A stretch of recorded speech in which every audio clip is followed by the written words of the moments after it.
রূপশ্রী প্রকল্পের কাটমানির অভিযোগ ভিত্তিহীন দাবি করলেন প্রধান ও উপপ্রধান। রূপশ্রী প্রকল্পের টাকা পাইয়ে দেওয়ার নামে কাটমানি নেওয়ার অভিযোগ। উত্তর দিনাজপুরের ইটাহারের শুনুন 1 নং গ্রাম পঞ্চায়েতে চাঞ্চল্য। তবে এই অভিযোগ সম্পূর্ণ ভিত্তিহীন বলে জানালেন পঞ্চায়েতের প্রধান ও উপপ্রধান। রূপশ্রী প্রকল্পের সুবিধাভোগীদের কাছ থেকে কাটমানি নেওয়ার অভিযোগ উঠেছে শুনুন 1 নং গ্রাম পঞ্চায়েতের অস্থায়ী কর্মী নাজিরুল হকের বিরুদ্ধে।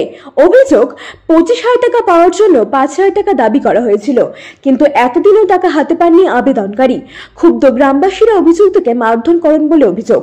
এ বিষয়ে পঞ্চায়েতের অস্থায়ী কর্মী নাজিরুল হক কি বললেন শুনুন বিস্তারিত। আমার নাম নাজিরুল হক, পিতা বাসারত প্রধান। আপনি কি কেজুয়াল স্টাফ সুনওয়ানের? হ্যাঁ, আমি কেজুয়াল স্টাফ সুনওয়ানের। তো আপনাকে কি জন্য মারছিল? আপনি কি ঘুষ চেয়েছিলেন? না, আমি কেন ঘুষ চাইব? ব্যাপারটা হচ্ছে কি, যে গত 5 মাস আগে একটা বিয়ে বাড়ি ছিল এই মাঝে মজিবুর রহমানের বিয়ে। তো ওই বিয়েটা আমাকে আমার পঞ্চায়েতের এক্সিকিউটিভ সাহেব আমাকে পাঠিয়েছিলেন ইনকোয়ারি করার জন্য। আমি বিকালের দিকে দুপুরের পরে আর কি গিয়েছিলাম। গিয়ে দেখছি সেই বাড়িতে কোনো বিয়ের চিহ্ন নাই এবং সেখানে কোনো বিয়ের কোনো আদৌ চিহ্ন নেই। আমি বলছি বাড়িতে যে আপনাদের বাড়িতে তো আজকে বিয়ে, কাগজপত্র তো আপনারা দিয়েছেন, রূপশ্রীর যে ফর্ম ফিল আপ করেছেন সেই ডেট তো আজকের। তো কেউ কিছু বলছে না। তখন একটু পরে যে মেয়েটার বিয়ে ছিল সেই মেয়েটাই ঘর থেকে বার হয়ে বলছে আমার বিয়ে হয়ে গেছে, আমারই বিয়ে ছিল, আমার বিয়ে হয়ে গেছে। তৎক্ষণাৎ আমি চলে আসি। তখন ওই মেয়ের মামা বাড়িতে গিয়ে প্রবেশ করলো। প্রবেশ করে আমাকে বলছে যে বসুন, কেন চলে যাচ্ছেন, বিয়ে হয়ে গেছে কিন্তু এই বিয়েটা আপনাকে পাস করতেই হবে। তো আমি বললাম যে দেখো, আমি পাস করার কি দাদা, আমাকে পাঠিয়েছে, আমি গিয়ে রিপোর্ট দিব, আমি গিয়ে বলবো, এবং আপনি কি করবেন না করবেন সেটা আপনি ব্লকে গিয়ে করবেন। তখন যে না, তোমাকে করতেই হবে। তখন ওই লোকটা আমাকে বসায় রেখে প্যান্টে হাত ঢুকিয়ে চারদিকে বেরিয়ে বলছে যে তুমি কোন বালের অফিসার, তুমি না করলে কি হবে, আমি 3-4 দিন বাদেই এগুলো টাকা আমি তুলে নিতে পারবো, তুমি চলে যাও। এই কথা শুনে আমি চুপচাপ বাড়ি থেকে বাইক নিয়ে বেরিয়ে চলে আসলাম। এসে আমি আমার অফিসার এক্সিকিউটিভ সাহেবকে আমি সম্পূর্ণ ঘটনা খুলে বলার পরে তো দেখা যাচ্ছে যে বিয়েটা নাকি রিজেক্ট হয়েছে। তখন গত 23 তারিখে বাড়িওলে 23/2/2025 তারিখে ইনকোয়ারি করতে যাই।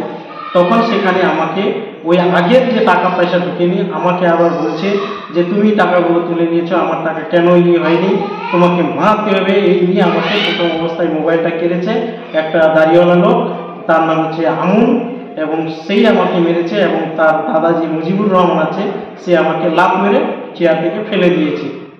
এই নিয়েই আমাকে মেরেছে এবং আমি হসপিটালাইজ হয়েছিলাম। হসপিটালের কাগজপত্র আমি থানায় গিয়ে দায়ের করেছি।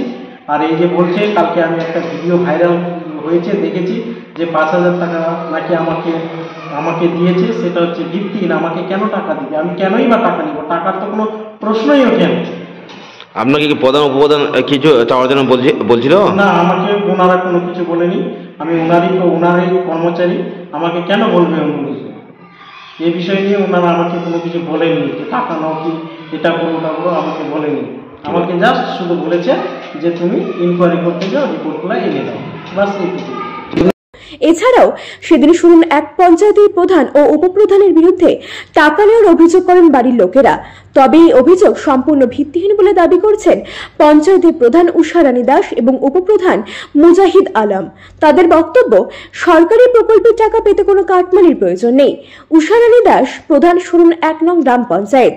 এই অভিযোগ সম্পূর্ণ ভিত্তিহীন। প্রকল্প নিয়ম মেনেই টাকা দেওয়া হয়, যদি কোনো নথিতে ভুল থাকে তাহলে সেটা সংশোধন করতে হবে। এই বিষয়ে পঞ্চায়েতের প্রধান আর কি বললেন শুনুন বিস্তারিত।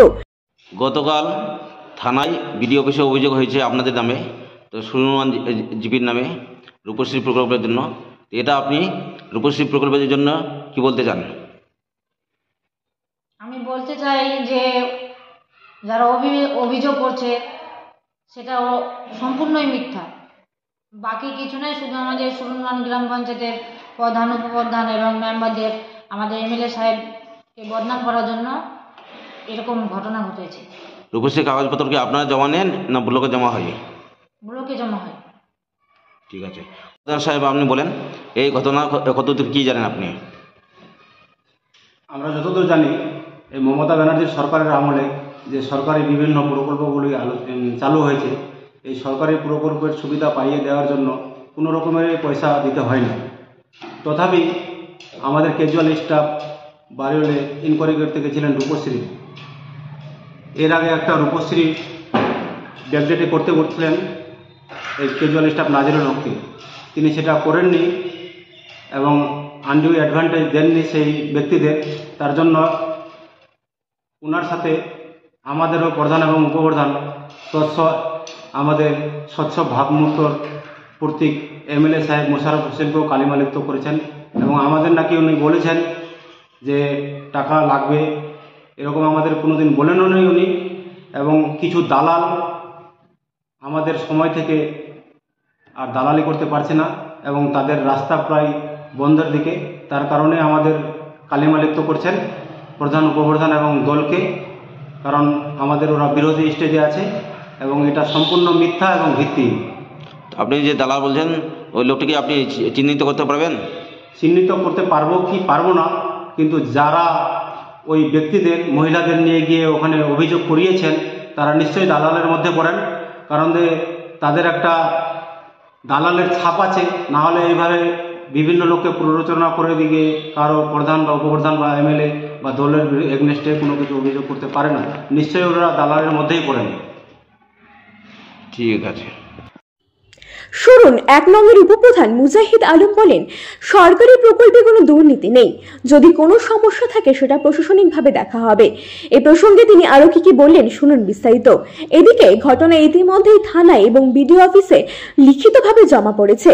বিডিও দিব্যেন্দু সরকার আশ্বাস দিয়েছেন তদন্তের পরই প্রকৃত সত্য সামনে আসবে। এই অভিযোগ সত্য না মিথ্যা তা এখনো স্পষ্ট নয়, তবে একদিকে দুর্নীতির অভিযোগ, অন্যদিকে প্রশাসনের তদন্ত। এই ঘটনার দিকে নজর রয়েছে গোটা এলাকার। রূপশ্রী প্রকল্পের টাকা কাটমানির নামে দুর্নীতি নাকি শুধুই ভুল বোঝাবুঝি, তদন্তের ফলাফলের দিকেই তাকিয়ে স্থানীয়রা। ইটাহার থেকে নয়ন দাসের রিপোর্ট, আর বঙ্গ সংবাদ। Genius educare academy. শিশুর ভবিষ্যৎ গড়ার প্রথম ধাপই হলো সঠিক শিক্ষা, আর সেই শিক্ষার প্রতিক্রিয়া জিনিয়াস এডুকেয়ার একাডেমি। এখানে নার্সারি থেকে 4র্থ শ্রেণী পর্যন্ত আধুনিক ও মানসম্মত মানের শিক্ষা প্রদান করা হয়, যেখানে আপনার শিশুর মেধার বিকাশ নিশ্চিত করা হয়। অভিজ্ঞ ও যত্নশীল শিক্ষকদের মাধ্যমে আমরা নিশ্চিত করছি সেরা পাঠদান। এছাড়াও সুবিধাজনক যানবাহন ব্যবস্থার মাধ্যমে আমরা নিশ্চিত করি নিরাপদ ও স্বাচ্ছন্দ্যময় যাত্রা। পড়াশোনার পাশাপাশি রয়েছে খেলাধুলো ও সহশিক্ষা কার্যক্রম, যা শিশুর সার্বিক, মানসিক ও শারীরিক বিকাশে সাহায্য করে। আপনার সন্তানের উজ্জ্বল ভবিষ্যতের জন্য আজই ভর্তি করুন জিনিয়াস এডুকেয়ার একাডেমিতে। যোগাযোগ করুন 919563630109 এই নম্বরে। আমাদের ঠিকানা ঘুঘুডাঙ্গা, রায়গঞ্জ, উত্তর দিনাজপুর। জিনিয়াস এডুকেয়ার একাডেমি, জ্ঞানের আলোয় উজ্জ্বল ভবিষ্যৎ।